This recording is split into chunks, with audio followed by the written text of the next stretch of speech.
గంజాయి ఇతరులకు అందించే క్రమంలో పోలీసులకు రాబడిన సమాచారంతో రంగంలోకి దిగి నిందితులను అదుపులోకి తీసుకుని వారి వద్ద నుంచి 70 గ్రాముల గంజాయి స్వాధీనం చేసుకున్నామని తెలిపిన సిఐ వీరేంద్ర. గతంలో ఇదే కేసులో 2 నిందితులపై కేసులు నమోదయ్యాయని, వారిపై ఉన్నతాధికారుల అనుమతి తీసుకుని చట్టపరంగా కఠిన చర్యలు తీసుకుంటామన్నారు. కేసులో ప్రతిభ కనబర్చిన సిబ్బందిని అభినందించారు. గంజాయి రవాణా సేవించడంపై ఉక్కుపాదం నేపథ్యంలో విస్తృత తనిఖీలకు నిర్వహిస్తున్నామని, ఇలాంటి సంఘ వ్యతిరేక కార్యకలాపాలకు పాల్పడే వారి సమాచారం తెలిపితే వారిపై నిఘా పెడతామన్నారు.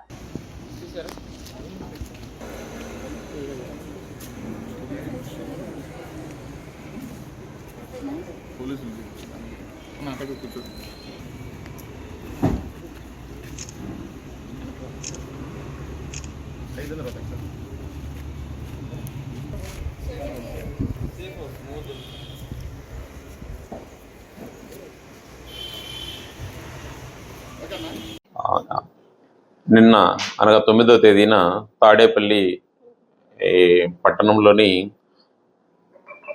నులకపేటలో ఉన్నటువంటి శ్రీనివాస దుర్గా బార్ అనే బార్ దగ్గర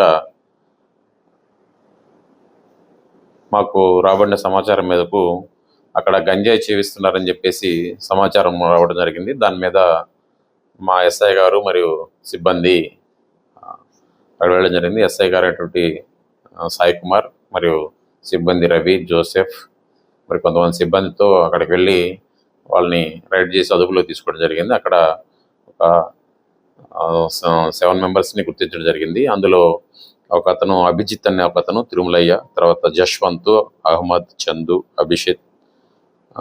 అభిజిత్ మొత్తం ఒక 7 మంది అక్కడ గంజాయి సేవిస్తున్నారు. వాళ్ళని అదుపులోకి తీసుకుంటే అక్కడ వాళ్ళ వద్ద ఒక్కొక్కరి దగ్గర ఒక 10 గ్రామ్స్ ప్యాకెట్స్ ఉన్నాయి. ఇవన్నీ కూడా వాళ్ళు గంజాయి కన్జంప్షన్ చేయడం కోసం తీసుకురావడం జరిగిందని చెప్పడం జరిగింది. తర్వాత వాళ్ళని అది ఎక్కడి నుంచి గంజాయి వాళ్ళు వస్తుంది, మెయిన్ సోర్స్ ఏంటని అడిగితే వీళ్ళు ఎర్రబాలెంకి సంబంధించినటువంటి కేశవ్ అనే వ్యక్తి సప్లై చేస్తున్నాడు అని చెప్పేసి చెప్పడం జరిగింది. దాని మీద నిన్న వాళ్ళందరి దగ్గర ఉన్నటువంటి గంజాయిని సీజ్ చేసి వాళ్ళందరినీ అరెస్ట్ చేసి పోలీస్ స్టేషన్ రావడం జరిగింది. దాని మీద మేము క్రైమ్ నెంబర్ 462/26 కింద NDPS యాక్ట్ కింద వాళ్ళ మీద కేసు నమోదు చేయడం జరిగింది. నమోదు చేసి వాళ్ళని గౌరవ కోర్టు ముందు ఆధారపరచడం జరుగుతుంది. అలాగే తాడేపల్లి పట్టణంలో ఎవరన్నా గంజాయి వినియోగించినా లేదా కలిగి ఉన్నా లేకుంటే అమ్మినా వాళ్ళ మీద కఠినమైన చర్యలు తీసుకోవడం జరుగుతుంది. అటువంటి సమాచారం ఏదైనా ఉన్నట్లయితే మాకు ముందస్తుగా తెలియచేయాలి. వాళ్ళపై మేము కఠినమైన చర్యలు తీసుకోవడం జరుగుతుంది.